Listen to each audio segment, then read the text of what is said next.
let me speak. Yeah, you might not be smiling after I finish. No, thank you. Thank you all for coming. It's really good to see so many people, especially enduring for the last 6 hours or however we've been here. As you heard, my name's Justin. I'm another member of the London Campaign Against Police and State Violence, a long name. Otherwise known as El Capsula. So that's what I'm going to use from now on. So the aim of our campaign is to end the current practice of police and state violence. Easy. Or maybe not. Our method, as our movement eloquently described, is collective organisation. This is the only tool we have. And so, how we do that? I'm going to talk a little bit and just draw on from what we've heard today and wrap up. I'm going to try and wrap up how we move forward from this conference. So, I'm Ghanaian. My name's Justin, but I'm also known as Kojo by my grandma. And there's an old Ghanaian saying, which I think is really apt for an event such as this. It's called Sankofa. That means, roughly, translates as, look back before you go forward. So what I want us to look at is the history of Malcolm X. There's something there that, well, embarrassingly, I should say first, I only read Malcolm X's autobiography this year. Right. No, I know, it's terrible. But what struck me was that it was police brutality that brought Malcolm X into the public spotlight. That was the first thing. In April 1957, Johnson X. Hinton, a member of Malcolm X's congregation, was walking down the street and he saw some New York City cops beating a black person. With the little bit of black pride he had within himself, he decided to go and confront them. And he said to them, "This ain't Alabama." And the police officers stopped. They looked at him and then they smashed his skull and charged him with assault. Let's just reflect on that for a moment. So the victim has been attacked and is criminalized by his aggressors to be the aggressor. Does that sound familiar? Yeah. When the cops lie, they lie big. And they keep lying. So, in about 60 years, I'm talking about 1957, in 60 years since that happened, we see the same thing being played out on the streets of London and playing out across the world. Anyway, let me get back to Malcolm X. So he heard about what had happened, and he did what any decent person would do. He went to the police station and tried to secure the release of Johnson X. Hinton. He tried and lobbied the police captain to say release him because he needs urgent medical attention. The police captain listened and ignored Malcolm X. So Malcolm X left. But what he did next was significant. He returned with 2,000 members of his congregation. They blocked the streets. They surrounded the police station. And then, spontaneously, the police captain decided, actually, this guy should go to hospital. They didn't go there. They kept him under arrest. And they pursued the charges all the way to court. And in 1957, an all-white jury acquitted Johnson X. Hinton of all charges. After that, because of his life-crippling injuries, he then went on to sue the police. And he won a record-breaking $70,000 US, which in today's money would be around $590,000 US, or in our money, about £300,000. That is the method. That is the method of the struggle that I think we need to learn from. So, sorry, I'm a little bit dazed. I'm just incredibly impressed from what we've heard today. And so what I was going to say next, if I can remember it, is Malcolm X alone was just another black man to the police officer. But collectively, he was part of a movement that shook the police station. That's the lesson. Individually, we can be ignored. Collectively, we can win. And so, what Malcolm X was not just, obviously, another Negro or just another preacher. He was an organizer. He was a recruiter. He was a persuader. He was a critic. That's what we need today. We need to build power on the streets, and it's down to us to do that. We need 1,000 Malcolm X's, but from all genders. We've got enough shouty men already.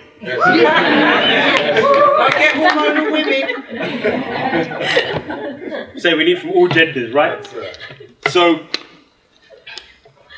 as part of the Nation of Islam, they built congregations across the country, and that became the basis of their movement. So, it falls down to us. We need to go and build this movement. That means go into our church halls, our mosques, go into community halls, go into libraries, and bringing people together to discuss and debate these issues. Because we don't have all the answers. We need to work together. That means us going down, as Marsha said, on the 25th of October, dressed in black, marching in our hundreds, hopefully our thousands, and getting justice for those who died in custody. Because they have been waiting far too long. So, it even means that we're going to have to go out on the streets regularly, setting up petitions, putting our thoughts down on paper, and getting people to get involved. Because their struggle is our struggle. You see, if we're going to get this right, we need to have the right perspective. We have to see this as we are fighting for ourselves and no one else. We're not doing this on behalf of someone. Yeah, okay, it's telling me to hurry up. We're not doing this for someone. We're doing it for ourselves. And so, it's throwing me off, but I'm getting back.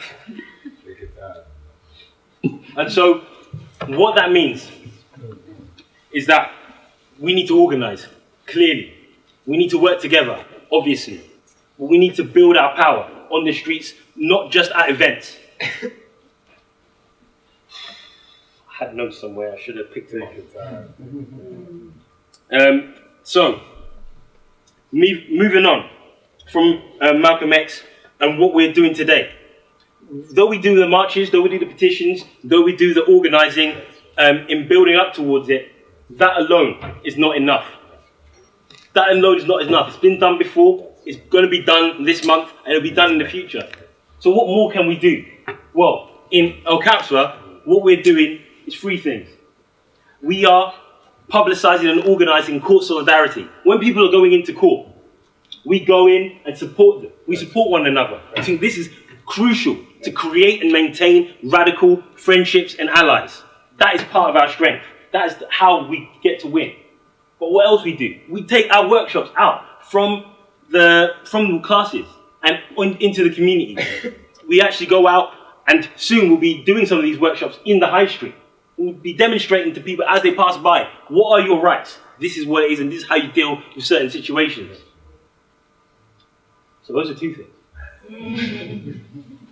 The third thing that we do is that we get our coats, get our pens, get our notepad, get our cameras, and we go out and monitor the police.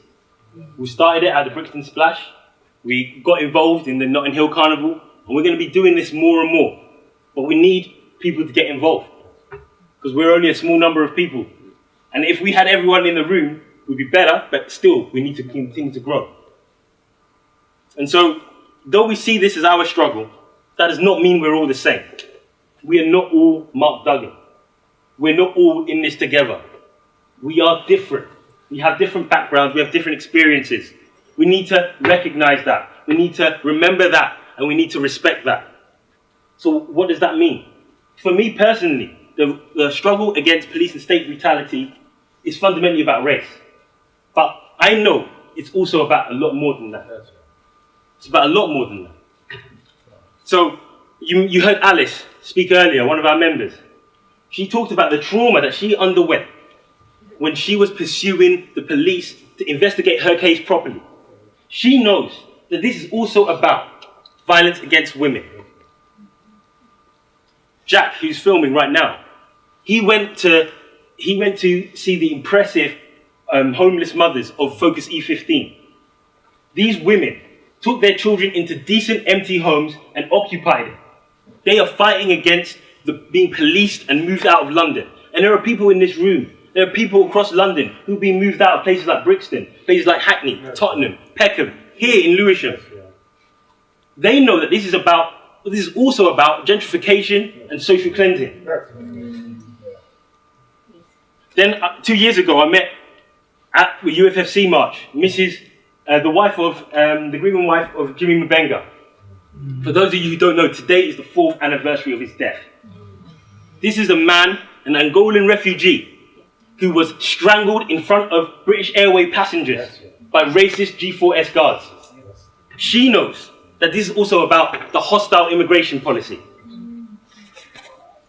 Then we can look at the manslaughter. You all know that. Yes, there's a thing up there. There's a trial coming up, and we'll be promoting that. I'm going to wrap up quickly, but I have to mention the amazing joint enterprise women. These working class families need to get more active.